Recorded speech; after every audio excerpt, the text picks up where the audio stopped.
É importante a gente saber como funciona um HD, um disco rígido, porque existem vários tipos diferentes com preços muito diferentes.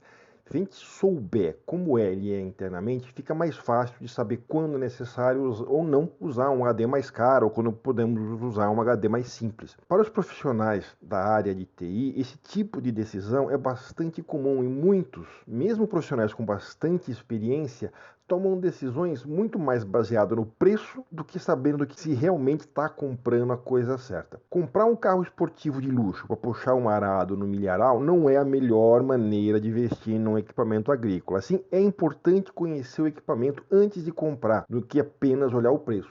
Vamos ver, como sempre, de maneira bastante simples, como funciona internamente um disco rígido, quais os tipos e quais as diferenças. Vamos começar através de um exemplo. Vamos criar um armazenamento magnético. O que significa isso? Na verdade, o que a gente quer é uma maneira de gravar bits e que essa gravação não precisa ficar alimentada eletricamente, ou seja, um lugar onde a gente possa guardar esses bits, desligar e quando a gente ligar de novo, os bits ainda vão estar lá. Para isso, vamos precisar de uma superfície que seja resistente, porque se ela estragar facilmente a gente vai perder as informações, um ímã e também cola.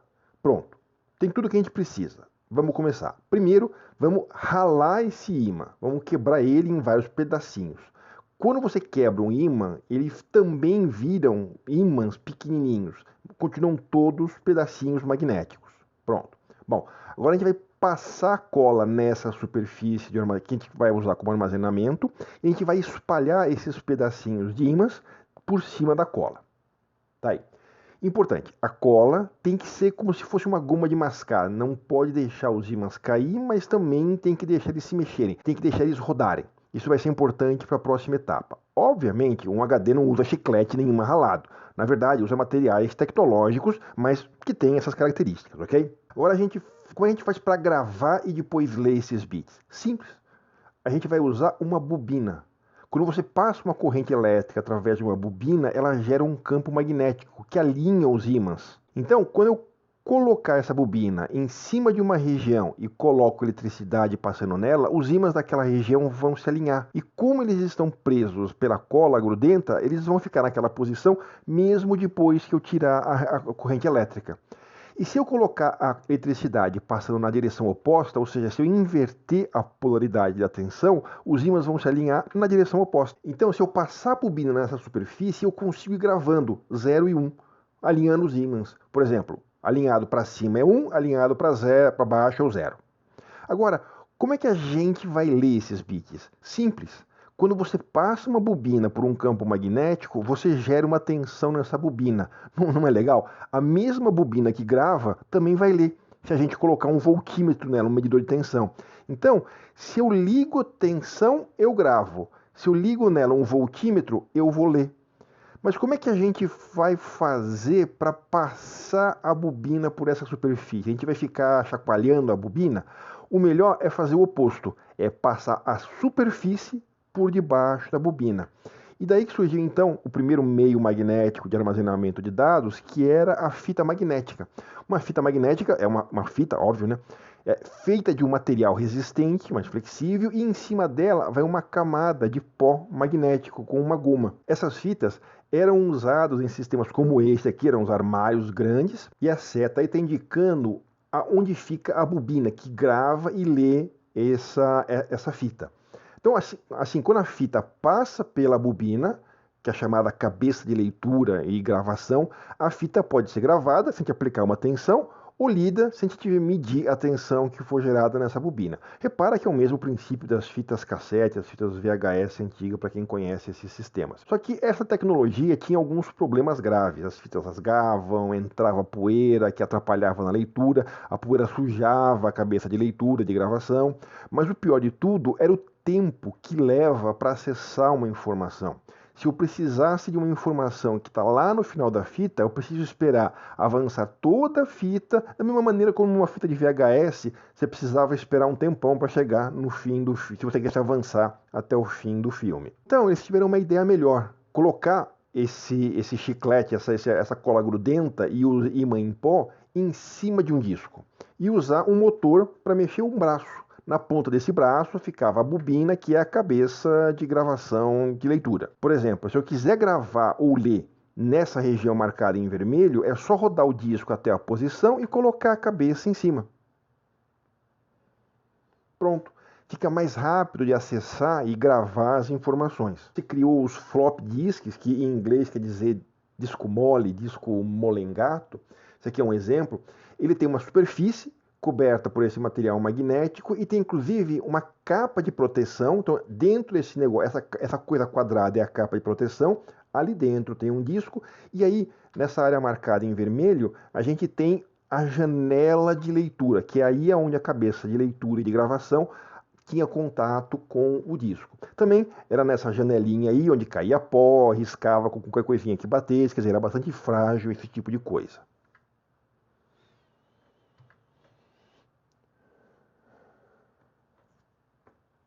Aqui a gente tem exemplos com flop disks de 8 polegadas, 5 e 1/4 e o menorzinho ali de 3,5 polegadas. O menor, na verdade, tinha uma capa de plástico duro, então ele não era tão flop assim. O disco interno era do mesmo material dos outros, mas ele era mais rígido nessa capinha. Agora, o que afeta a velocidade de leitura e de gravação? A velocidade do disco e a velocidade do motor que mexe a cabeça. Quer ver? Vamos voltar no exemplo de ler essa região marcada em vermelho aí. O que precisa? Quanto tempo demora para ler essa região? Então, precisa chegar o disco embaixo da cabeça e passar. Então, quanto mais rápido o HD rodar, mais rápido a cabeça chega no ponto e mais rápido começa a ler e mais rápido termina de ler. Mas tem um problema. Quanto mais rápido o disco gira, maior a força centrífuga, que é a força que a gente sente quando está rodando. Então, quanto maior for essa força, mais forte tem que ser o material do disco. Senão ele vai quebrar, ele vai rasgar, ele vai se estraçalhar. Foi por isso que criaram os discos rígidos, porque aí é um material mais forte que consegue girar mais rápido e eu consigo ter uma maior velocidade de acesso. Essa aqui é a foto de um HD, um hard disk, um disco duro aberto, um disco rígido aberto. Ele tem esse nome, obviamente, porque ele não é mole. E, na verdade, essa caixa que a gente está vendo é o disco e o leitor do disco tudo junto. Então o nome completo é Hard Disk Driver. Como o nome fica muito longo, a gente costuma abreviar para Hard Disk ou Hard Driver, que vai abreviando HD, e em português ficou disco rígido. Importante, nunca abra um HD, nunca faça isso que vocês estão vendo na tela, porque você vai arruinar o equipamento, você vai arruinar as informações, você vai arruinar os discos. Mesmo que você abra só por um segundo, isso vai acabar dando problema, porque qualquer grãozinho de pó que vai cair aí dentro vai entrar no meio da cabeça, vai cair em cima do disco, em algum momento a cabeça de gravação vai passar por cima dele e vai riscar o disco, vai atrapalhar. Esses equipamentos eles são montados em salas extremamente limpas e somente nesse tipo de sala que ele pode ser aberto. Mas voltando ao HD, veja que, na verdade, aqui a gente tem vários discos e cada disco tem, obviamente, 2 lados. Então a gente consegue ler e gravar em cada um desses lados de maneira independente. Nessa imagem aqui, eu estou contando aqui, são 4 discos, então a gente tem 8 faces, a gente tem 8 leituras ao mesmo tempo. Então isso aumenta ainda mais a velocidade de leitura e de gravação. A cabeça de gravação é essa pecinha, essa pequena torrezinha que fica em cima do disco. Como a gente falou, tem 8 aí, uma para cada lado de cada um dos discos. Eu dei um zoom aqui para a gente ver melhor. A cabeça é essa coisinha que fica lá na pontinha, que é ela que grava e lê. E esse aqui é o motor que move o braço para a esquerda e para a direita. Na verdade, esse é o eixo do motor, né? O motorzinho, na verdade, está ali embaixo. Mas você entendeu. Agora, lembra que eu falei que esse disco gira mais rápido? Bom, isso é bom porque fica mais rápido de ler e de escrever, mas também tem um efeito colateral. Quanto mais rápido esse disco gira, menor é o tempo que a cabeça tem para mudar a posição dos ímãs, ou seja, para fazer a gravação. Então, isso quer dizer que a bobina tem que ter uma potência maior quanto mais rápido esse HD rodar. Então isso significa também que quanto mais rápido for o HD, isso é uma característica dos HDs, tem HDs com diversas rotações diferentes, a gente vai ver isso no próximo vídeo. E quanto mais rápido esse HD, mais rápido a gente vai ler, mais rápido a gente vai escrever, mas vão ter outros efeitos colaterais ruins, ou seja, a potência é mais difícil de se gravar, a potência dessa bobina tem que ser maior, a cabeça de gravação tem que estar mais perto do disco, e aí quanto mais perto ela tiver, mais coladinha, maior a precisão eu tenho que ter, maior também eu tenho problemas de qualquer poeirinha, mesmo vibrações eu posso correr o risco de uma vibração pequena de acabar fazendo com que a cabeça bata em cima do disco e danifique o disco. Então, por essa razão, os HDs são sensíveis à vibração, queda e esse tipo de coisa também. Chegamos ao fim do vídeo de hoje. No próximo, da semana que vem, nós vamos falar sobre alguns aspectos mais práticos, como o sistema de arquivos. Sem ele, um HD não serve para muita coisa.